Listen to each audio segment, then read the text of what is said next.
SwayamPrabha. Digital India. Educated India.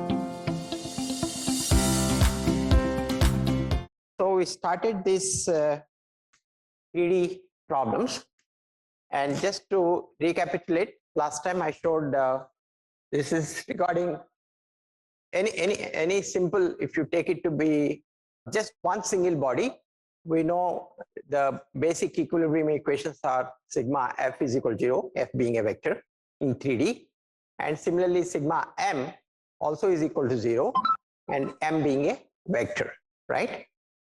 So that's in 3 dimensions, and then altogether you have 6 equations and you can solve for 6 unknowns if you want. So that is as far as one rigid body is concerned, but on the other hand we also look at a system of connected bodies which forms an integrated structure satisfying a certain function. And in that context, so since the basic equilibrium equations are defined for a rigid body, so we have to disconnect each of these bodies which is making the system into separate free bodies, and then we can apply the equilibrium equation. So in that context, so we should know what are the interactions, how the bodies interact, which depends upon what kind of joint they have. So the joint can be, as we discussed last time, it can be a simple contact, a point contact, and in which case if the surface is smooth, so then we know that it is a simple reaction coming from the other body on this one. So N is a reaction. For example, if it's a floor, then N is a vertically acting upward force. On the other hand, if you also have a friction, which is the case number 2 here shown, so then there can be a force F which is in the plane of the floor, ground, and that can be in any direction as long as it is in the plane, right? So it depends upon the magnitude is, of course, a upper limit is there, and on the other hand the direction is opposite to the tendency of motion.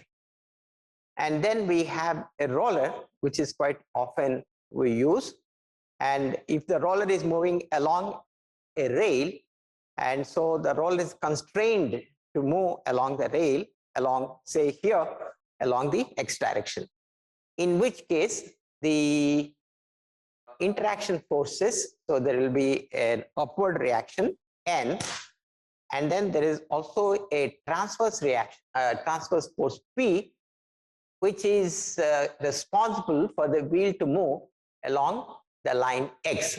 So obviously, which means that since the wheel is not allowed to move in the Y direction, so then there will be an unknown force P, okay, which will be acting in the direction of V, in the direction of Y. So these are the two forces. Whereas in the case of 2, so the F is in any direction as long as it is in the plane. So this is the difference between these two. And some more of these connections, or the most popular thing is the ball and socket joint, where the point contact is constrained to be at the same location, but it is not allowed to move along either X, Y, or Z direction. But however, it has a freedom of rotation. So the rotation can be about X, about Y, okay, and reasonably about Z also, okay, about X, about Y, and about Z. So 3 rotations are possible. Free, it is free to rotate in any of these things, while it is constrained as far as the translation is concerned So it is not allowed to move in XYZ. So in that case, what happens is that if you separate these bodies, so then you will have the reactions or interacting forces Rx, Ry, Rz, which are the forces. We will not have any moments. Okay, Mx, My, Mz are not necessary here because the link is free to move, free to rotate about X, Y, Z. And so while it is the number 5 talks about the constraint of rotation also. It is also not allowed to rotate in about X, about Y, about Z at all. It is something like a welded joint, okay, a fixed welded joint.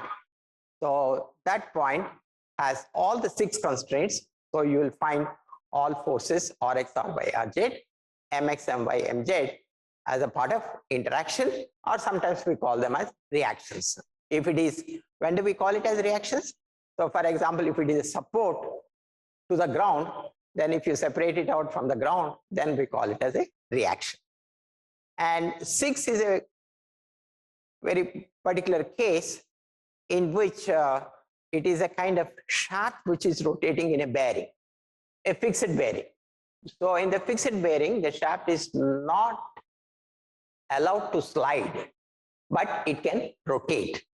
It is free to rotate about, say, its own axis, say y-axis, and y-axis if it is along the cylindrical body. And but however, it is not allowed to translate in the direction of y. So that is why you see a reaction force Ry, but there is no necessity of a reaction moment about y-axis because it's free to rotate. And while the other 2 directions, x and y, it is completely constrained. It cannot move in x direction, nor can it rotate about x-axis. So similarly about z-axis, it cannot move in the z direction, nor can it rotate about z-axis. So these are the various possible joints between connecting bodies. And so whenever you separate them to draw the free body diagrams, so you should take care of these forces. So how many forces depends upon how much freedom is allowed there. So please try to understand each one of these things. You're not supposed to apply extra constraints. You're supposed to put only the necessary conditions. Okay, so then let us move on. Let me just do one simple case. Yeah, so this is just this is a problem from your book only, one of the maybe early editions. And in this problem, this is a very simple single body, one rigid body. So here the rigid body is the rod AB, and the B is on the ground. It's just like one of those first interconnections which we talked about.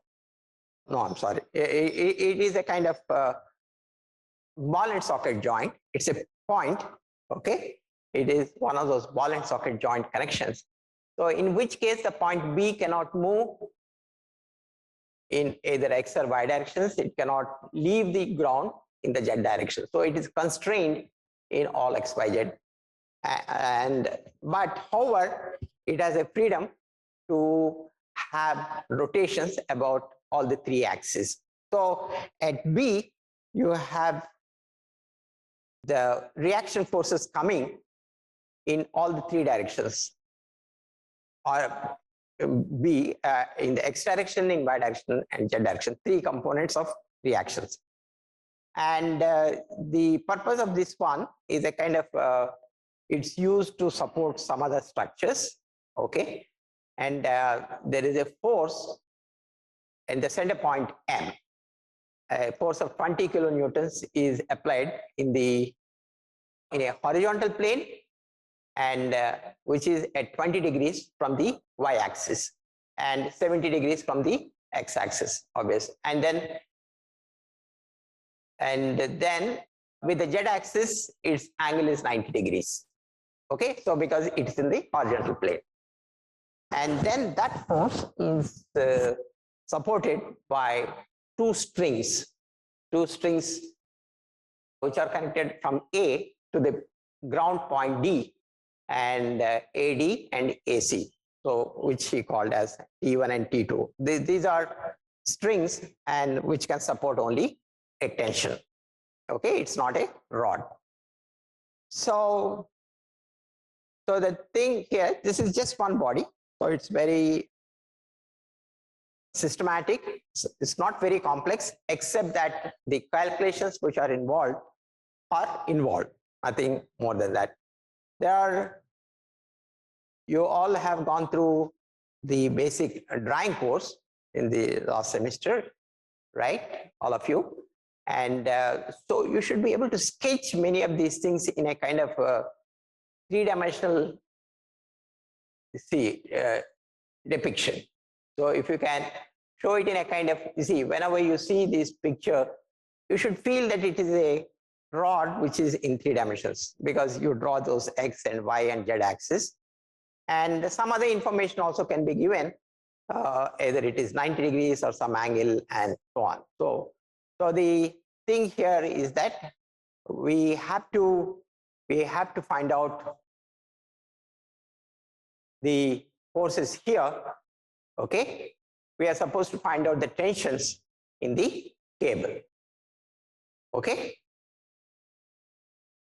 and obviously the cables are also, we know that it is just a tension. So let us try to do this one. Let's try to do this one just for the sake of practice. So we will do that a little bit, and we'll take up some other problem also. Somebody says that if we simply list down all the forces and points of action in vector form, sorry, I missed that. Yeah, exactly. So that's what I'm going to do. We are just going to make use of the vector representation of the forces. And so once you make it all vector representations, so then it is nothing but applying the equilibrium equations very systematically. And so that's why it's important. Quite often it is important to understand two-dimensional, either the statics or dynamics, and then extending it to 3 dimensions. It may not be sometimes that difficult, but then 3D offers its own extra difficulties. But at least for this moment, so going from 2D to 3D is very simply vectorial representations and nothing more. Of course, you have to understand those interactions, interconnection between the interconnecting bodies. So here we'll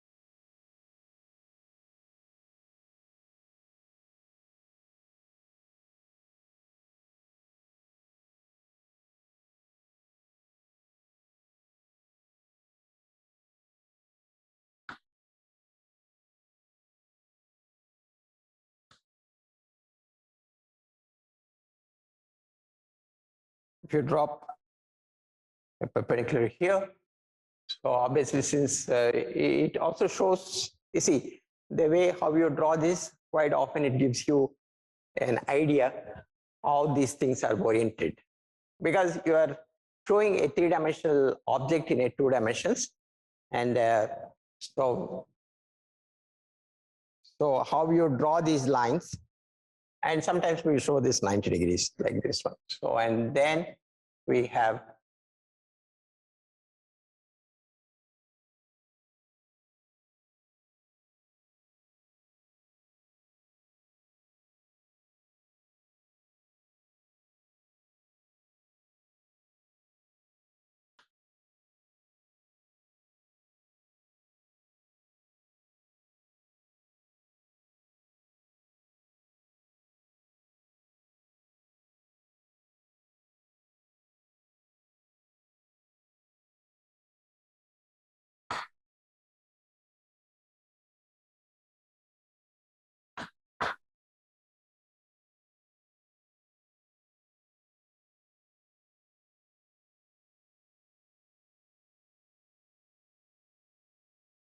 So we are more or less showing the kind of free, I'm not drawing another free body diagram here.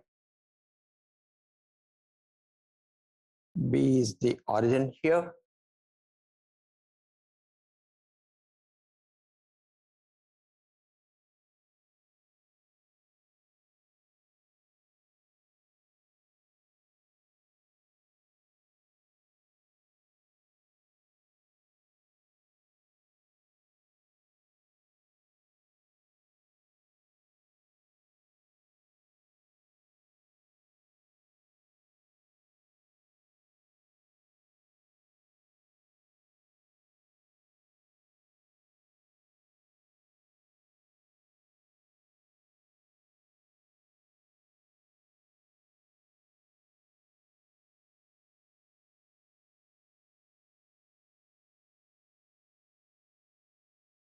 Okay, so in a nutshell, this is,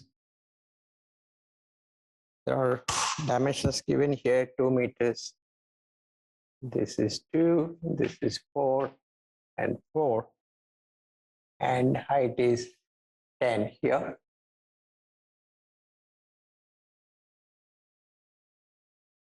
This is 5 and 5.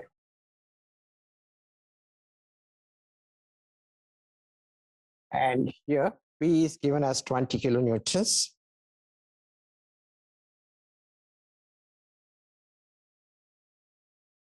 And we are supposed to find out what are T1 and T2.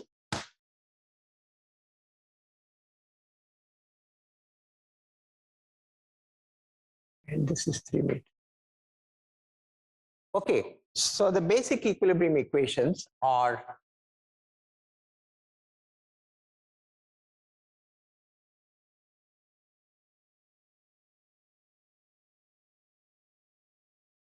on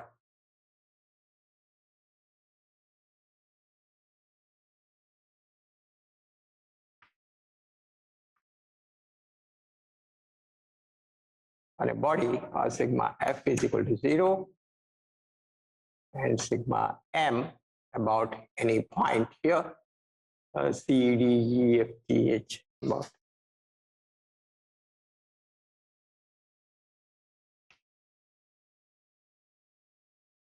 Okay, so here now I wrote Wo.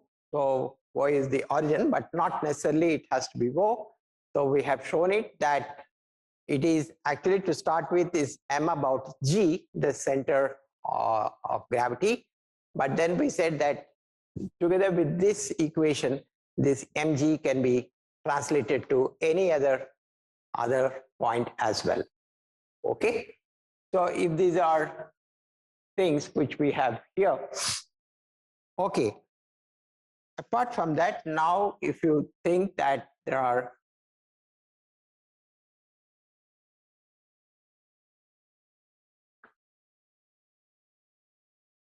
the other forces here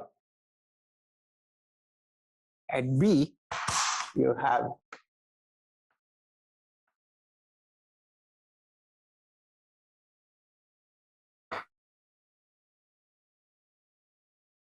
you can say it is Bz, By, Bx. Okay, so as far as this is concerned now, so this rod is concerned,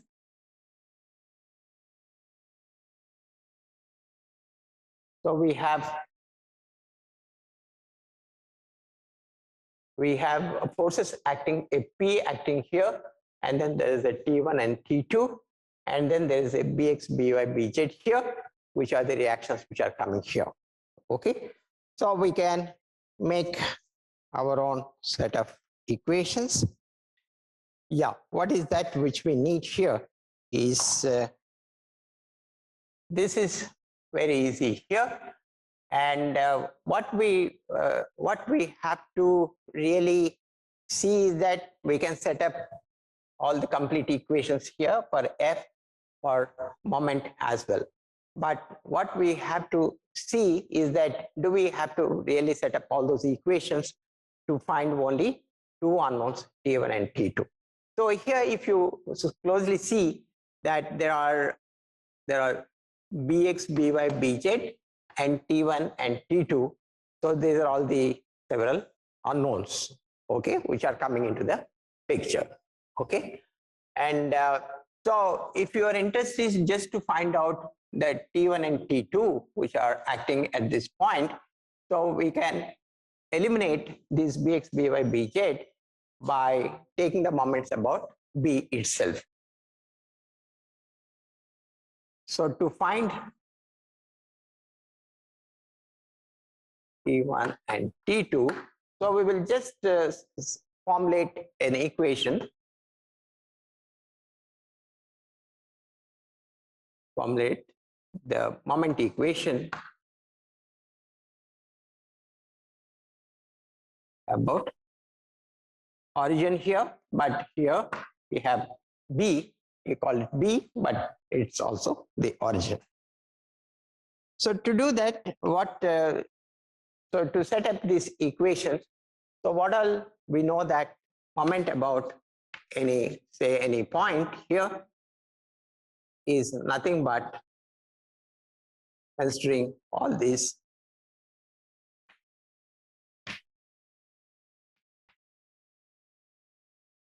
in fact, let me also put some other value here. Let me, instead of bo, let me use some other letter G here. So which we said that any moment about any G is good enough. So if you are actually putting about origin is okay. But on the other hand, if you want to do it about G, so what we all require is that, so that means that all these things should be measured with respect to G. So F is acting here. So if Fi is acting here, and this is the ith point, and this is some point A here. So what all we require,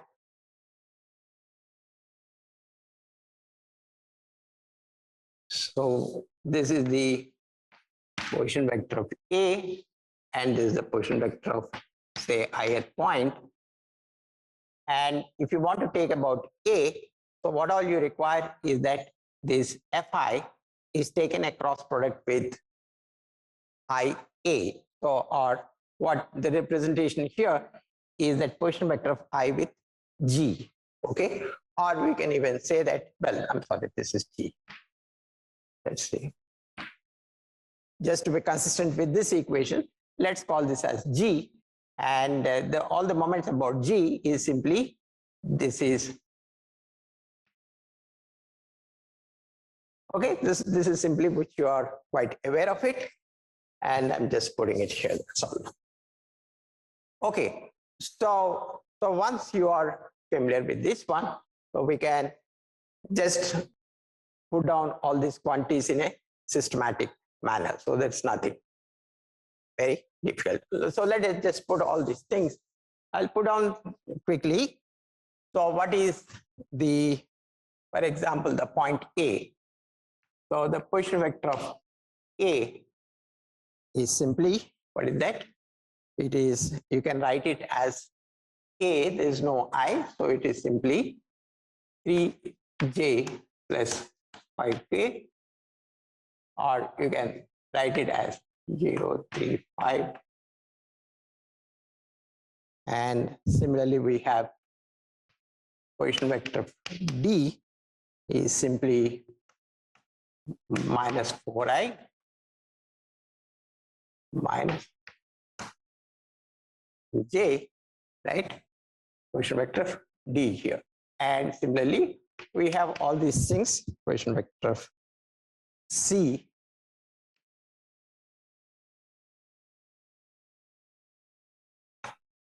over I minus 2J and position vector M.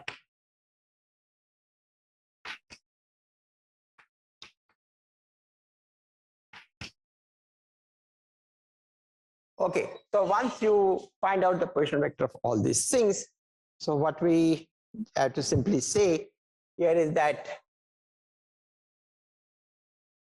okay, so these are the position vectors, okay, and what about the forces? The forces are what? So they say the tension T1, okay? So T1 is nothing but the magnitude times the T1 is acting along this one, right? So this is T1. So if you want to represent it as a vector, so we'll put a unit vector along AD. So that means that here we can put the unit vector along AD, okay? Or you can even say that AD is nothing but position vector D with A, right, over the magnitude of D with A. Okay, so that's nothing but this is, yeah. So D with A is nothing but so it is minus 4i and minus 5j. I'm sorry, A is 10. This is not 5, I'm sorry. Because this is 5 and that's 10.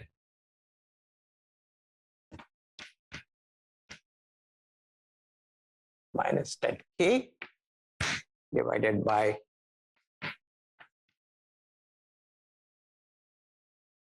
so the magnitude of this one AD is nothing but 11 point. So that way we can write this T1 vector as nothing but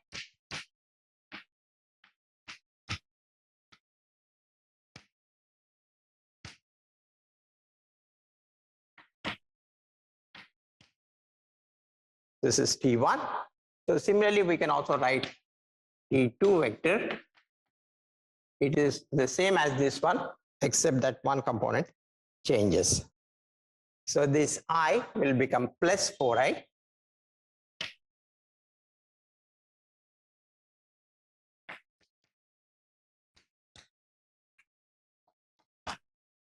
Yeah, so we got T1 and we got T2.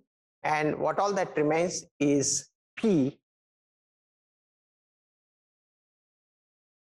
So the vector P is force P is simply what the magnitude is 20 kilonewtons and 20 into 10 cube, and this is angle 20 degrees here. So the unit vector along P is simply sine 20 I plus cos 20 J. Okay, so this is about the vector P, and P is acting at M, and M is nothing but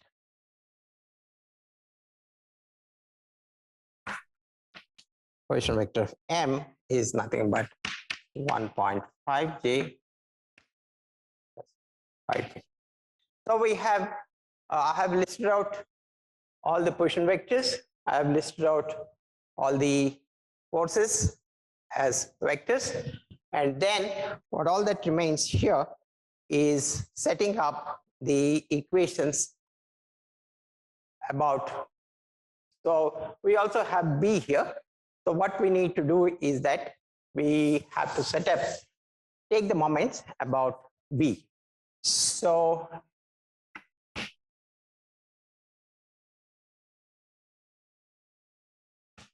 take the moments about B, and in fact this is the origin here in particular. So what we have here is that moment about, yeah. So we have then it's nothing but position vector of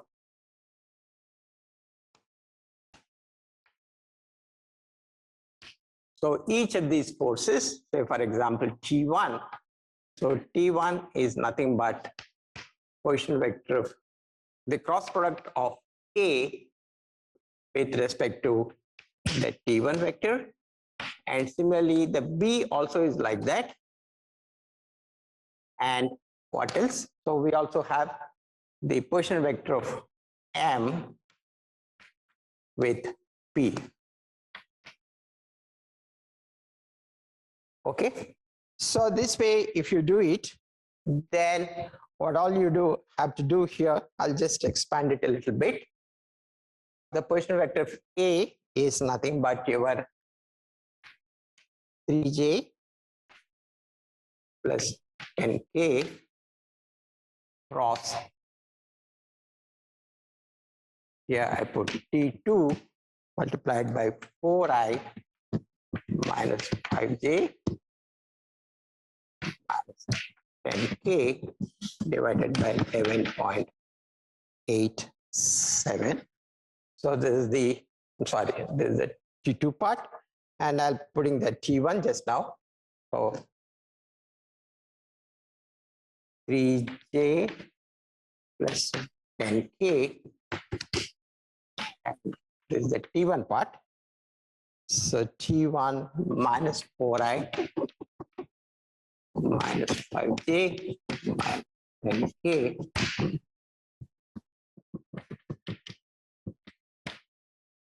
and the last part about P, just write it here. RBM is nothing but M is nothing but 1.5 J plus 5K cross 20 kilonewtons. So 20 into 10 cube. And here sine 20i.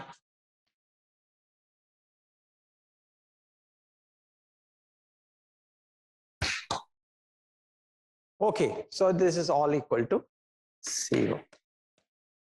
Okay, so this is the vector equation of moments about O of all the forces that are involved there, the T1, T2, and P. So, and then this each one of them will give you ijk components, and then you add up I, you add up j, and you add up k. So, in particular, so we will use the, you can simplify it, and finally the ith equation, ith component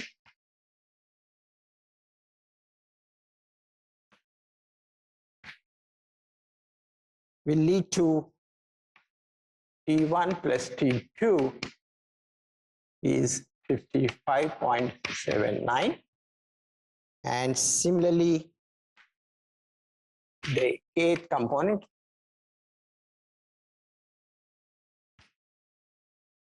is equal to T1 minus T2 is equal to 10.14, and which will lead to T1 is equal to 33 kilonewtons.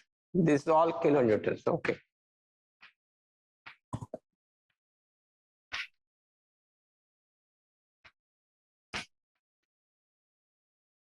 Okay, so this is how we can solve for, this is all in a completely vector form, okay. But if you are smart enough, if you want to have a complete picture, so it's also possible, like what is that here? For example, this P, you have P cos 20 on this side and P sine 20 on this side. So if you want to set up the equations in, say, about x-axis.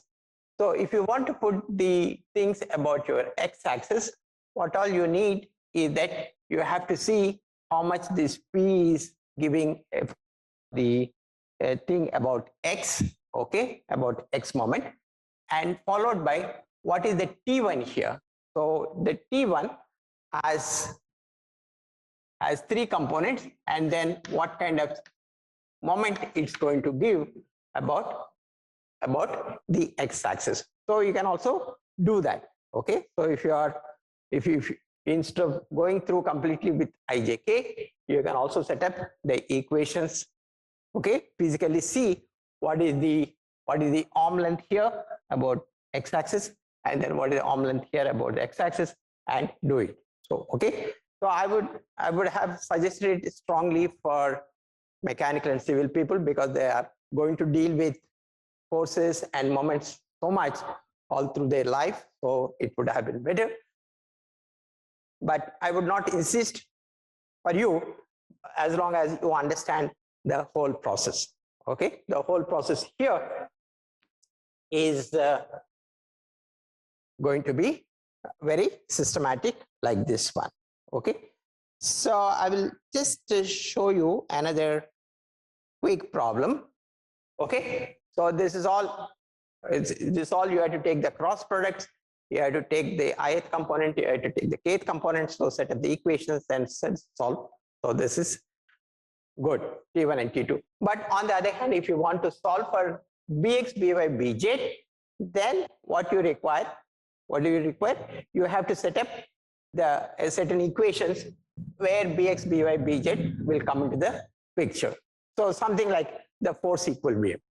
So if you use the force equilibrium, then you can solve for Bx, By, Bz also. Okay. So, but anyway, it's formulating one more set of equations for sigma f is equal to 0 and solve for Bx, By, Bz. I will introduce the next problem. I'll introduce another interesting problem, which has maybe also has a lot of practical applications. So this problem is again a space mechanics problem. So in which there is a door ABCD is hinged along the line AB. So that means that there is a hinge joint at A and B. Okay, and then this is supported, its weight is supported by a string here DE, and which is tied at D and at the top point E. So this is so this string will have a force T here. Again, this is very systematic, except that now things start becoming a little bit more complicated. The important thing here is that the joints at A and B are hinge joints. Okay, if they are hinge joints, what kind of forces do you expect? So the forces which you expect at A and B is that the door is free to swivel about the line AB. If it is free to swivel about the line AB and point A and B are hinge joints, so we are going to encounter some forces at A. Okay, so the forces at A are the forces in X, well here X and Y and Z direction, but here we have to choose appropriate axis. So the axes are generally taken to be, one axis is along the line AB itself and the other two are perpendicular to that. So similarly, once you set up those axes, the same components will be using at point B also.